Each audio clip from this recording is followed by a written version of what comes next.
Once again, we'll turn to Matthew chapter 6,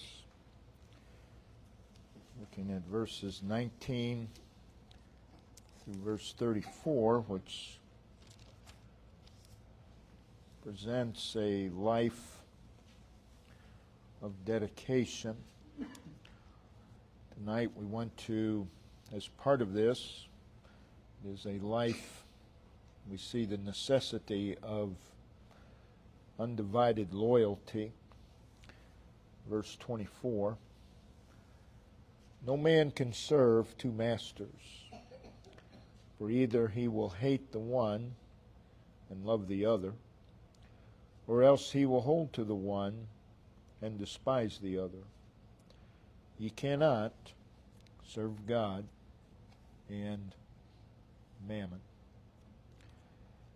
Again, this is a further illustration of the truth that is stated in verses 19 through 21. We see here in verse 24 we have two masters, which has reference back to earth and heaven. Two opposites, earth and heaven. The earthly and the spiritual.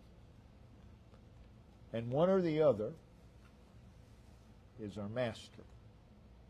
Again, we cannot live this life without having some connection to the earthly, without having some concern for the earthly. But we are mastered by one or the other, earthly or the spiritual.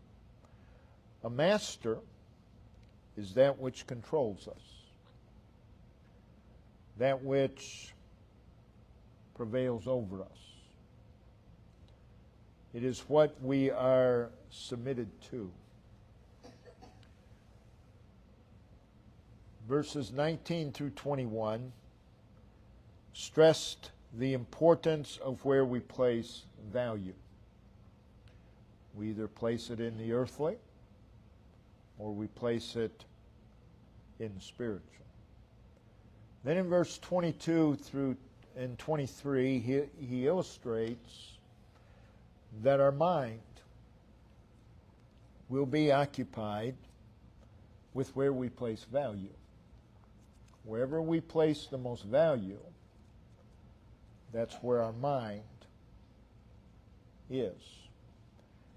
And now here in verse 24, he illustrates that our loyalties will be where we have placed the most value. So again, you have earthly and spiritual. But it comes down to where we place the most value, where we place the most importance. So our value system determines where our allegiance is, where our commitment is. So he says, no man can serve. So the subject here in verse 24 is service. The word translated serve is the Greek word duello, meaning to serve as a servant.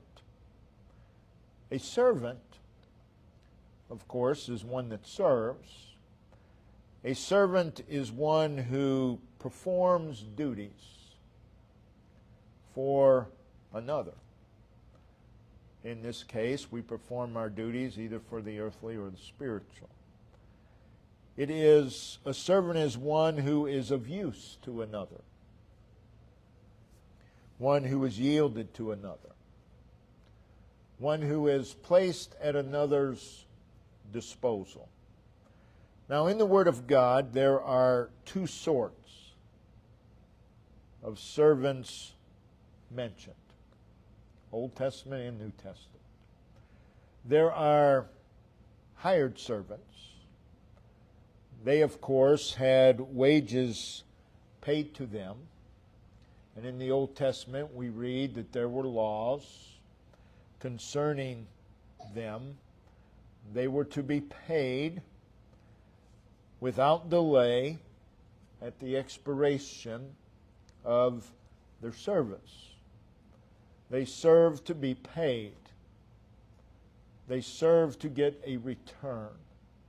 In Leviticus chapter 19, Leviticus chapter 19 and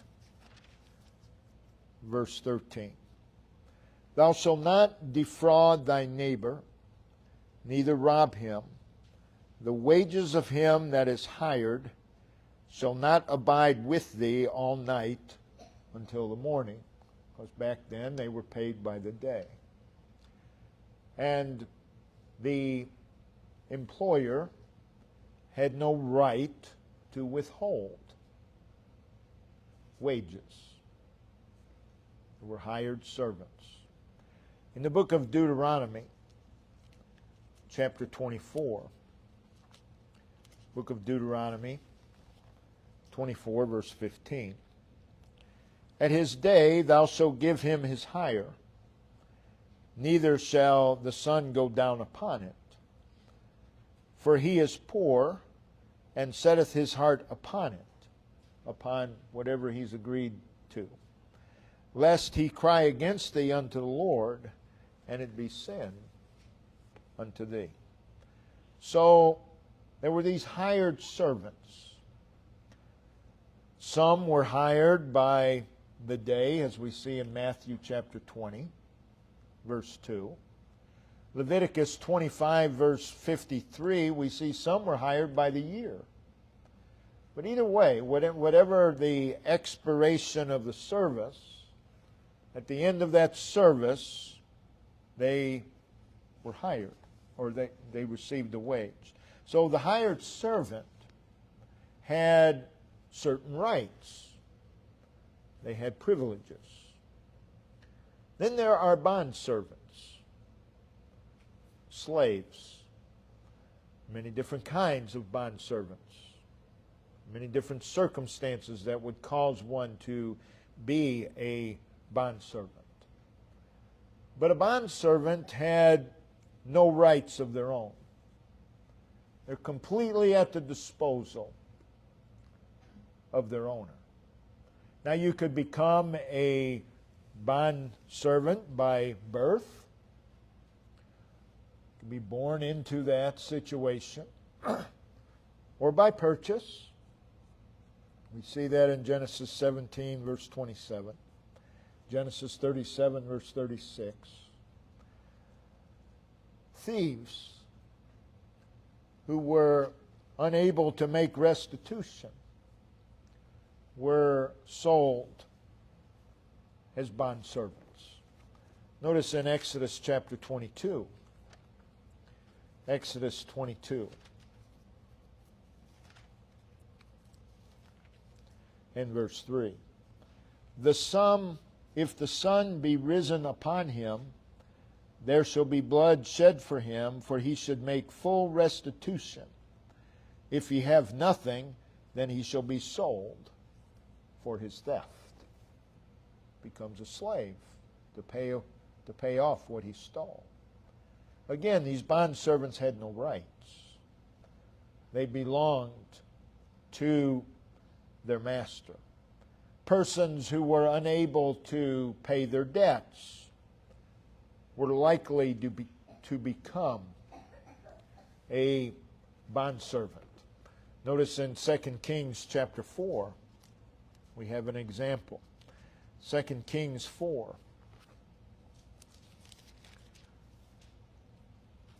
And verse 1. Now there's cried a certain woman of the wives of the sons of the prophets unto Elisha, saying, Thy servant, my husband, is dead. And thou knowest that thy servant did fear the Lord, and the creditor is come to take unto him my 2 sons to be bondmen. So, if you couldn't pay your debts, you could become a bond servant. Someone could demand that. Captives taken in war were often kept as bond servants. 2 Kings 5, verse 2, and the Syrians had gone out by companies and had brought away captive out of the land of Israel a little maid, and she waited on Naaman's wife. She was a bond servant. She was a bond slave. When service to the Lord is mentioned, it is always a service that corresponds to that of a bond servant and not a hired servant. Now, there are many of God's people who act as hired servants. They serve in order to get something from the Lord. You're not a hired servant. And these individuals, if things do not work out like they had planned, they quit. Well, they viewed themselves as a hired servant. In other words, the Lord owed them for their service. You and I are bond servants. We have no rights. We belong to Him. And we have no grounds. We cannot demand that He do something, that He pay us. So, the Hebrew word for a bondservant is ebed. And God referred to many of His people as ebed, as bondservants to the Lord. Abraham, Genesis 26:24. God said, my servant Abraham. My ebed Abraham. My bondservant Abraham. There's Moses. Exodus 14:31, referred to as his servant Moses. His ebed, his bondslave Moses. Notice in Numbers chapter 12. Numbers 12, verse 7 and verse 8.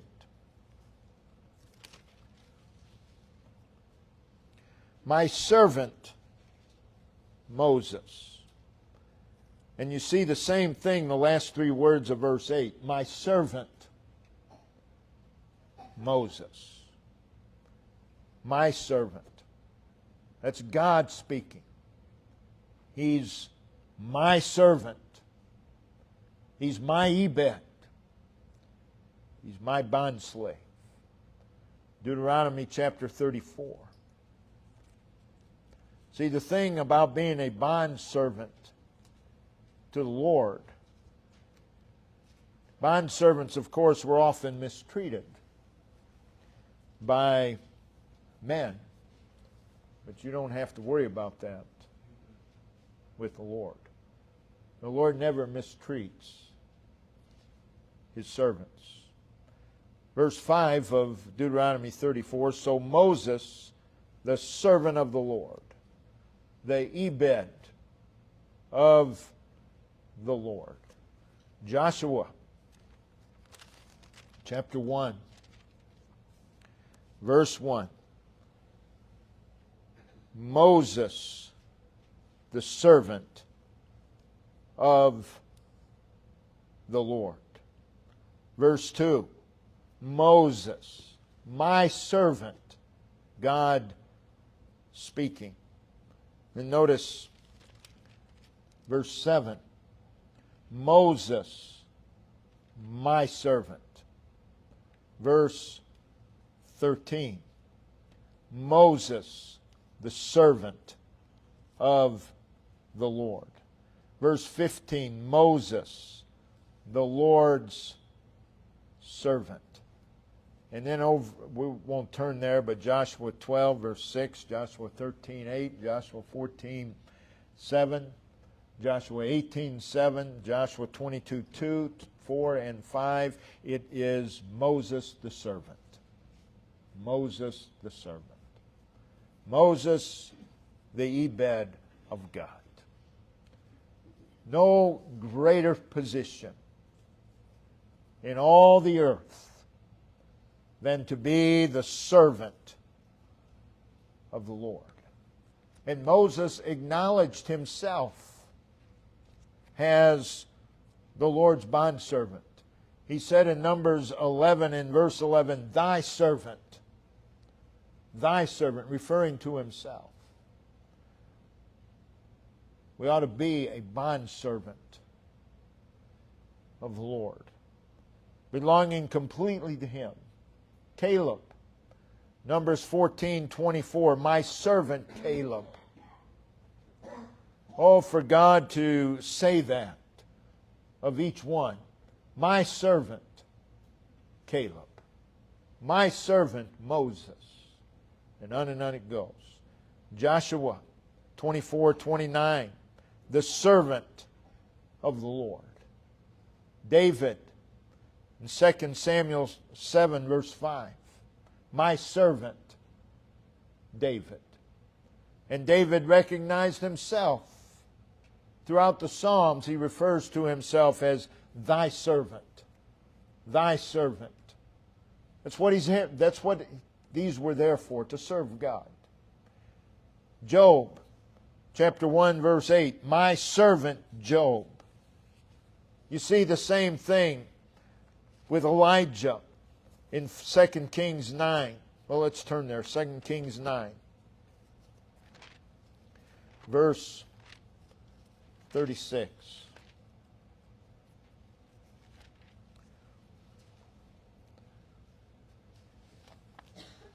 You'll find the words there in 2 Kings 9, verse 36, his servant Elijah. See the same thing in chapter 10, verse 10. His servant Elijah. We see his servant Hezekiah in 2 Chronicles 32, verse 16. In Isaiah 20, verse 3, my servant Isaiah.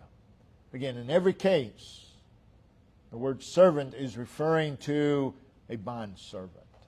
Then you get over to the New Testament, and the Greek word corresponds with the Hebrew word for a bondservant. It is doulos, corresponding again to Ebed of the Old Testament. Jesus was a bondservant. Philippians chapter 2, if we turn there. Philippians chapter 2.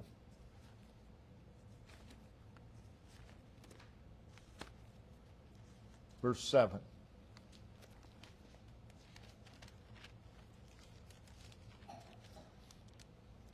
But made himself of no reputation, took upon him the form of a servant, a doulos, not a hired servant, but a bond servant. And he took upon himself that position. And we ought to be willing to take upon ourselves that position. Jesus Christ as a bondservant. Think about it. Served without fanfare. He wasn't there for applause. He didn't do what he did for fanfare or for a following. He never courted popularity. In fact, he went away from it in many, many cases. He served with great tenderness of heart. He served with great sacrifice. And his intent was to always be about the Father's business. Always to do what the Father had for him to do. There are many in the New Testament as there is in the Old Testament, referred to as doulos, or bondservants of the Lord. You have Simeon in Luke 2, verse 29, referring to himself as thy servant. Thy servant. Paul was a bondservant of the Lord. And he took that title upon himself. Again, no greater title than a servant of the Lord. Romans chapter 1, verse 1. Paul, a servant of Jesus Christ. That's how he introduces himself. I am a servant of Jesus Christ. Notice in Titus chapter 1.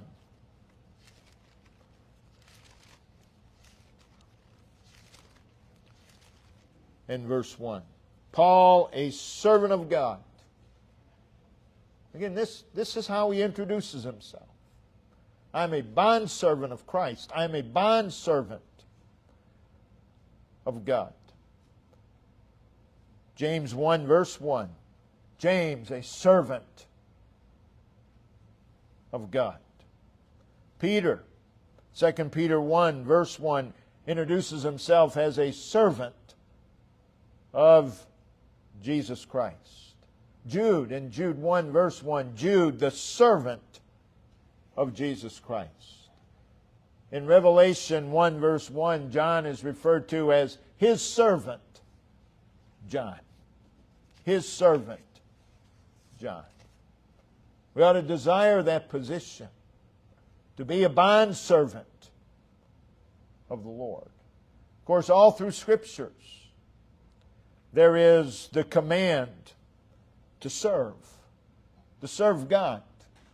And the command is always to serve God as a bondservant, not as a hired servant. The Hebrew word for serving as a bondservant is abad. And it means keeping in bondage. Keeping in bondage. Not only a bondservant of the Lord, but one who desires to stay there. To continually be a bondservant. Notice in Deuteronomy chapter 6, verse 13. Deuteronomy 6, verse 13. Thou shalt fear the Lord thy God, serve Him. And again, the word's abad. Meaning you serve as a bondservant, not as a hired servant. We see over in Deuteronomy chapter 10, verse 12, And now, Israel, what doth the Lord thy God require of thee, but to fear the Lord thy God, to walk in all His ways, to love Him, to serve the Lord thy God with all thy heart and with all thy soul. Again, as a bondservant. That's how we're to serve. The Greek word is dupilo, and it means simply to be in bondage. To be in bondage. Notice in Romans chapter 6. Romans 6.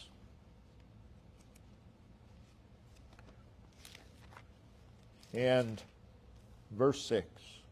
Knowing this, that our old man is crucified with Him, that the body of sin might be destroyed, that henceforth we should not serve sin.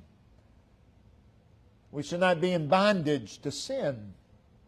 So here it's used in the negative. We're not to be in bondage to sin. We're to be in bondage to the Lord. The Bible speaks of our liberty. But yet we're in bondage to the Lord. But being the master He is, that's liberty.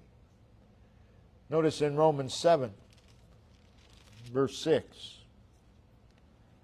But now we are delivered from the law, that being dead wherein we were held, that we should serve in newness of spirit. We were held, and now we should serve in newness of spirit. And again, the word serve is speaking of serving as a bondservant to the Lord. In Colossians chapter 3. Colossians chapter 3, verse 24. Knowing that of the Lord ye shall receive the reward of the inheritance, for you serve the Lord Christ. You serve as a bondservant, but because the Lord is who He is, there is a reward. That's not why you serve. It's just like a missionary or pastor that gets the salary from a church or multiplicity of churches. There's nothing wrong with that. The point being that he should serve whether he gets paid or not. He's going to serve in that position as a missionary or a pastor or whatever. So we are to serve the Lord as a bondservant. Notice in 1 Thessalonians 1, verse 9. For they themselves show of us what manner of entering in we had unto you, and how ye turned to God from idols to serve, again as a bondservant, the living and true God. So Christ, here in Matthew 6:24, we're talking about bondservants, states an impossibility concerning true service to the Lord. He says, no man can, there in Matthew 6:24, no man can, and then you see the words, ye cannot. So it's twice stated. No man can, ye cannot. Now, in order to understand what Christ is saying here, we need to understand the word other. And notice here in verse 24, it's used twice. The word other. For either he will hate the one and love the other, or else he will hold to the one and despise the other. So we need to understand the usage of the word other. It's the Greek word heteros, and it means other of a different kind. You cannot serve opposite masters, is what he's saying. Can't be done. You cannot. No man can. So it's other of a different kind. So Jesus is saying that no man can serve as a bondservant two different and opposing masters at the same time. It's not possible. It's not possible. He then illustrates this by saying you cannot serve God and mammon. So you have God, and then the other is mammon. Two opposites. They don't align. God and mammon. So the lesson here is true service demands undivided loyalty. Undivided. Joshua made it clear in his challenge to Israel. In Joshua 24, verse 15. Let's go over there. This verse is often misinterpreted many times. Joshua 24, verse 15. And if it seem evil unto you to serve the Lord. You say, well, who would think it's evil to serve the Lord? Ho-ho. Churches are filled with those people. They're always trying to get out of it.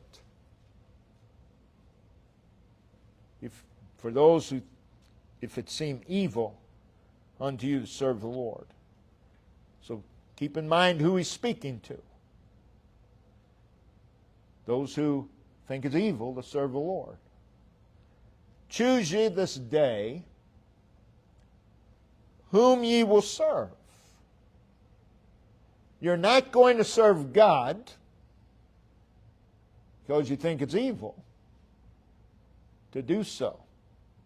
So it's not a choice here between God and false gods. He says they've already determined, if it seem evil unto you to serve the Lord, choose this day whom ye will serve. And here's your choices. Whether the gods which your fathers served, that were on the other side of the flood, or the gods of the Amorites. Two choices. You're not going to serve God, but you're going to serve somebody. You're going to serve some God, so make your choice between what gods you will serve. Everybody serves someone. Everybody is a bondservant to something. And if we refuse to serve God, there are many slave masters in the world, and you're going to serve them. You're going to serve them. Well, I'm my own person. I'll do what I want. Oh, no, you won't. You're going to serve somebody. And again, the world is filled with slave masters. But you cannot serve God and the opposite of God, God and mammon, earthly and spiritual, at the same time. You can't be a bondservant to both. You cannot serve God and mammon. Jesus is declaring that there can be no neutrality in the matter of service to the Lord. You're either on His side or you aren't. It's that simple. He plainly addresses this impossibility. Notice in Matthew 12, verse 30. He that is not with me is against me. Can you be partially with the Lord? No. Can you be with the Lord and with the opposite? No. He says, if you're not with me, you're against me. And he that gathereth not with me scattereth abroad. Twice in that verse, there are the words, not with me. Not with me. To be with Christ is to be one with Him. To not be with Christ is to be divided from Christ. It is to be one with Him in feeling, in sentiment, in purpose, and life. It is to be engaged on His side, acting for the promotion of His cause. And the Lord says, if you're not doing that, if you're not with me, in reality you're against me. Now that's a truth that most don't want to swallow. But it's the words of Christ. He plainly states that all who are not with Him are against Him. So you have the individual who does not serve God, and yet they will declare, you can depend on me, I'll be there. Don't be a fool and believe them. I'm for Christ. No, you're not. You're against Him. You're against Him. And if you're against Christ, that is the spirit of what? Anti. That's what it is. Anti. Christ. The world is filled with antichrists. people who are against Christ. Many of them profess to be with Him, but in reality they're anti-Christ. Now Paul declared, so we see Christ declared there can be no neutrality. Paul declared there can be no neutrality in the matter of service to the Lord. You see, all of these who profess Christ and want to keep a part of them in the world and a part in the church and try to balance the two, it doesn't work. Never has, never will. 1 Corinthians 10, we see Paul making these same statements. 1 Corinthians 10, verse 21. Ye cannot, there it is again, ye cannot drink the cup of the Lord and the cup of devils. It doesn't say you should not. It says you cannot. You cannot drink both at the same time. You cannot be partakers of the Lord's table and the table of devils. 2 Corinthians chapter 6.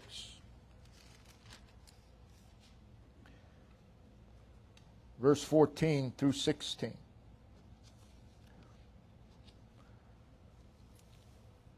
Be ye not unequally yoked together with unbelievers. Now I believe that has reference to marriage, but it is not limited to marriage. Be ye not unequally yoked with unbelievers. The two do not mix. They don't mix.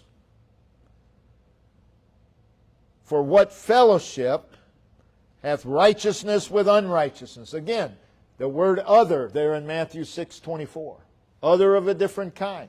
And that's what we're presented here in 2 Corinthians 6. You have opposites. You have righteousness and unrighteousness. There's no fellowship between the two. There's no middle ground. There's no neutrality.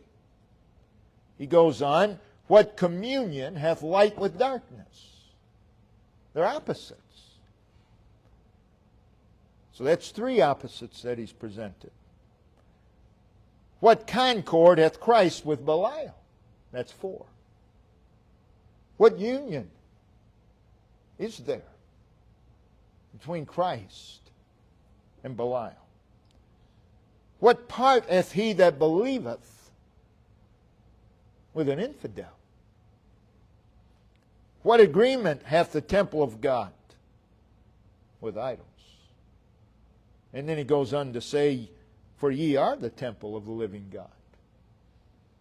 As God hath said, I will dwell in them and walk in them, and I will be their God, and they shall be my people. Wherefore?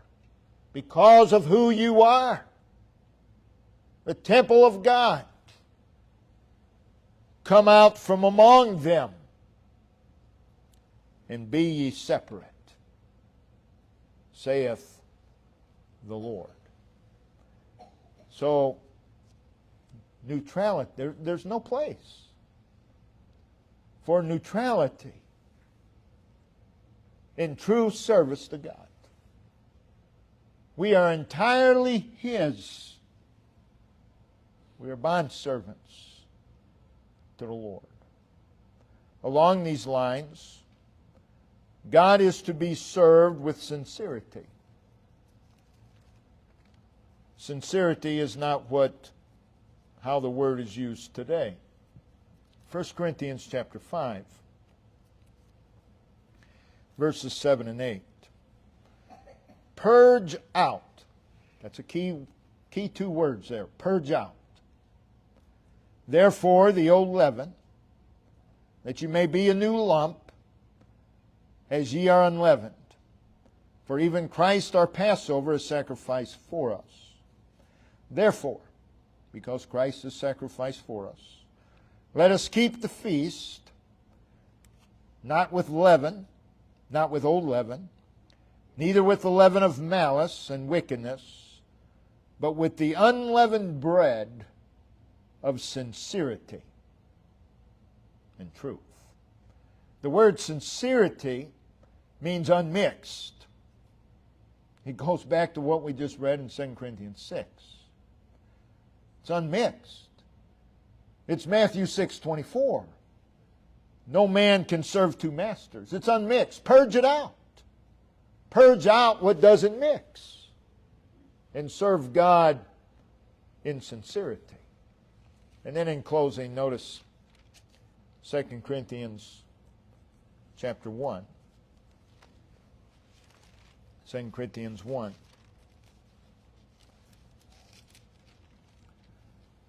Verse 12.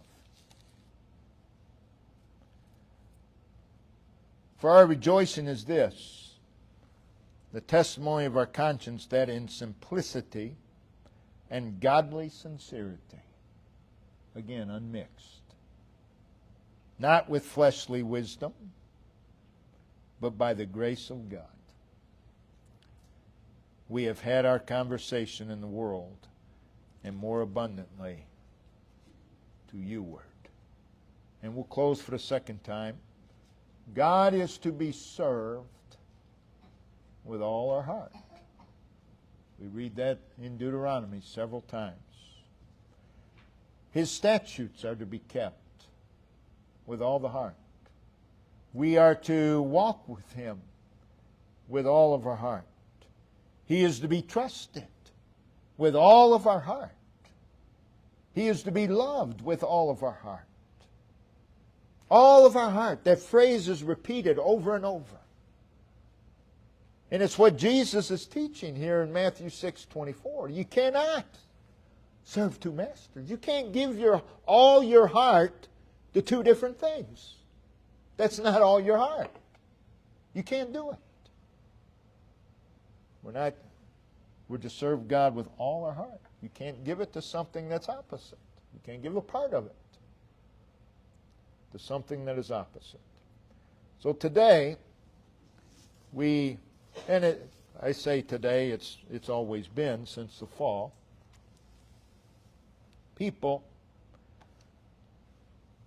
want to serve God on their terms. That's not a bondservant. That's not the servant of the Lord. You don't set the terms. God does. And we're happy with the terms because all we want is to serve Him. We don't set the terms.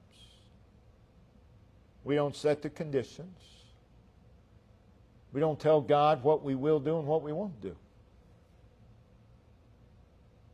We're His. There is to be undivided loyalty, dedication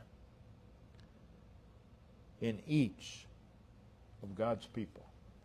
And we ought to desire to be a bondservant of the Lord. And the Lord, there's no greater master. There's no better master to serve. You're going to serve somebody. Again, the world's filled with slave masters. And you're serving somebody, or maybe several masters of the same kind. But if we're going to serve God, we must do so with all our heart. That needs to be what we strive for. Why is it? And most of God's people would deny it, but their denial is just not so. Why is it that so many of God's people are scared to serve God? To just let go and serve the Lord? There can be only one reason. They really don't know who God is. Because if you know who He is, You know his characteristics. You want a servant. There's no better master to serve. And it should never, ever be what's in it for me or what's in it for my family. That's a hired servant. That's not what we are. We're bondservants of the Lord. Brother Ben, if you'd come and lead us in verses